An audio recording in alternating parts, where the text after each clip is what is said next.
সিরাজগঞ্জ শহরের বুক চিরে বয়ে গেছে কাটাখালী নদ। দেখে বোঝার উপায় নেই একসময় এই নদে চলত বড় নৌযান। দীর্ঘদিন সংস্কার না করায় দখল দূষণে অস্তিত্ব হারাতে বসেছে নদটি, পরিণত হয়েছে ময়লার ভাগাড়ে। নিশ্চিন্তে খান স্বাস্থ্যকর অল টাইম পান, অল টাইম হেলদি লাইফ। আবর্জনা ও কচুরিপানায় ভরাট হয়ে গেছে বেশিরভাগ অংশ, নেই পানির প্রবাহ। বদ্ধ থাকায় পানিতেও রয়েছে দুর্গন্ধ, এতে চরম ভোগান্তি পোহাচ্ছেন স্থানীয়রা। বেড়েছে মশা মাছির উপদ্রব। কাটাখালী তার ঐতিহ্য হারিয়ে ফেলেছে।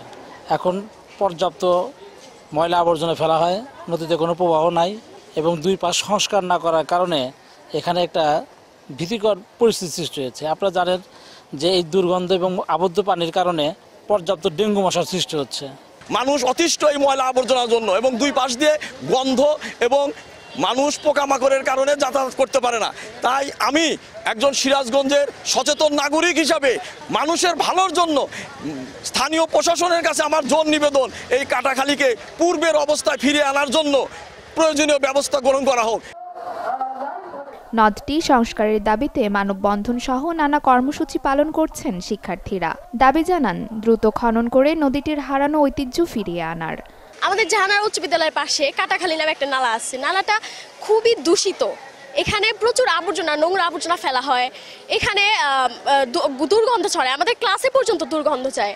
কাটাখালী এটা হচ্ছে অনেক অপরিষ্কার, এটা আমরা পরিষ্কার চাই। এখানে আমাদের অনেক অসুবিধা হয়, এখানে অনেক ময়লা আবর্জনার কারণে অনেক মশা মাছি, পোকামাকড় ইত্যাদি হয়, এর ফলে আমাদের অনেক অসুস্থতার কারণ হতে পারে। কাটাখালীতে একসময় এখান দিয়ে বড় বড় নৌকা চলতো, বড় বড় লঞ্চ চলতো, এটা পাটের বন্দর ছিল, সেটা এখন আসলে বন্ধ হয়ে পড়েছে। যার কারণে আবারও আমরা নতুন করে সেই পুরাতন যে আমাদের ঐতিহ্যবাহী কাটাখালী, সেটা আমরা ফিরিয়ে পাওয়ার জন্য ছাত্রছাত্রীদেরকে সঙ্গে নিয়ে এবং সিরাজগঞ্জের সকল জনতাকে সঙ্গে নিয়ে আমরা আন্দোলনে নেমেছি, যাতে আমাদের পুরাতন ঐতিহ্য ফিরে আসে। কাটাখালী নদ রক্ষায় জনসচেতনতা বাড়ানোর পাশাপাশি বর্জ্য ব্যবস্থাপনার আশ্বাস পানি উন্নয়ন বোর্ডের। পৌরসভা যে বর্জ্য ব্যবস্থাপনা আছে, এটা যে পর্যন্ত উন্নয়ন না হবে, এটা প্রতি বছর না খুললেও এটা আসলে ঠিক রাখা সম্ভব না। এই জন্য আমি রিকোয়েস্ট করব যে পৌরসভা যাতে একটা প্রজেক্ট নেয়, যাতে এই নদীতে বজ্র অথবা ময়লা পানি, নর্দমা কিংবা আপনার এই জিনিসগুলো যাতে না ফেলে। তাদের সংস্থা এখানে দূষিত করতেছে, তাদের সকলকে সচেতন হতে হবে এবং সচেতনতা বৃদ্ধি করলেই আমাদের এই কাটাখালী যে সমস্যাটা আছে, এটা সলভ করবে।